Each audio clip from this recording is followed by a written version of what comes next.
เห็นความคิดทันคือต้นทางสู่กระแสพระนิพพานสวัสดีครับทุกท่านเคยสังเกตไหมว่าบางวันเราไม่ได้เจอเรื่องร้ายอะไรเลยแต่ใจกลับทุกข์ทั้งวันตื่นมาก็คิดกังวลเรื่องงานคิดถึงปัญหาในครอบครัว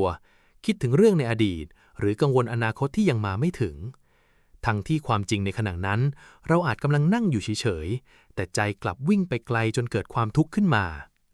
พระพุทธเจ้าทรงสอนว่าความทุกข์ไม่ได้เกิดจากสิ่งภายนอกเพียงอย่างเดียวแต่เกิดจากการที่จิตเข้าไปยึดถืออารมณ์ต่างๆโดยขาดสติรู้เท่าทัน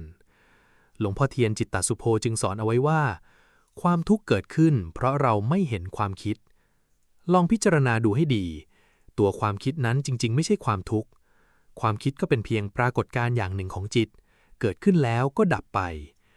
แต่ที่กลายเป็นทุกข์เพราะเมื่อความคิดเกิดขึ้นเราไม่ทันรู้เมื่อไม่ทันรู้จิตก็เข้าไปเป็นเจ้าของความคิดนั้น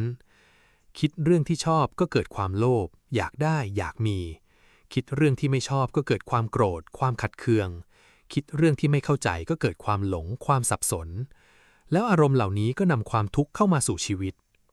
เปรียบเหมือนเมฆก้อนหนึ่งลอยผ่านท้องฟ้าถ้าเราเพียงมองเห็นเมฆเราจะไม่เดือดร้อนอะไรแต่ถ้าเราเผลอกระโดดขึ้นไปนั่งบนเมฆก้อนนั้นเราก็จะถูกพัดพาไปตามทิศทางของมันความคิดก็เช่นเดียวกันปัญหาไม่ใช่ว่ามีความคิดแต่ปัญหาคือเราเข้าไปเป็นความคิดโดยไม่รู้ตัวดังนั้นวิธีปฏิบัติที่พระพุทธเจ้าทรงสอนจึงไม่ใช่การห้ามคิดแต่เป็นการมีสติรู้ทันเมื่อความคิดเกิดขึ้นคิดก็รู้ว่าคิดโกรธก็รู้ว่าโกรธกังวลก็รู้ว่ากังวลไม่ต้องห้ามไม่ต้องผลักไม่ต้องใส่เพียงรู้ให้ทันเท่านั้นเมื่อรู้ทันบ่อยๆจะเกิดสิ่งมหัศจรรย์ขึ้นจากเดิมที่ความคิดเคยลากเราไปมันจะลากไม่ได้จากเดิมที่อารมณ์เคยครอบงำเรามันจะครอบงำไม่ได้เพราะมีสติเข้าไปรู้ทันตั้งแต่ต้นทางหลวงพ่อเทียนจึงกล่าวว่า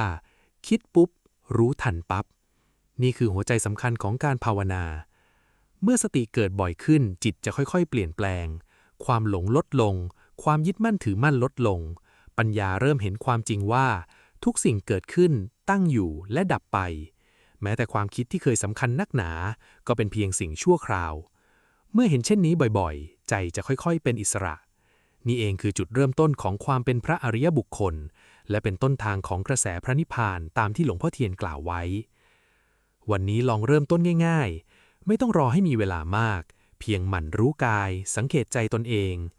เดินก็รู้นั่งก็รู้คิดก็รู้โกรธก็รู้สุขก็รู้เพียงรู้ให้ทันในปัจจุบันขณะแล้ววันหนึ่งท่านจะค้นพบว่าความสุขที่แท้จริงไม่ได้เกิดจากการทำให้โลกเป็นอย่างใจแต่เกิดจากการรู้ทันใจตนเองและนั่นคือเส้นทางแห่งความพ้นทุกข์ที่พระพุทธองค์ทรงชี้ทางไว้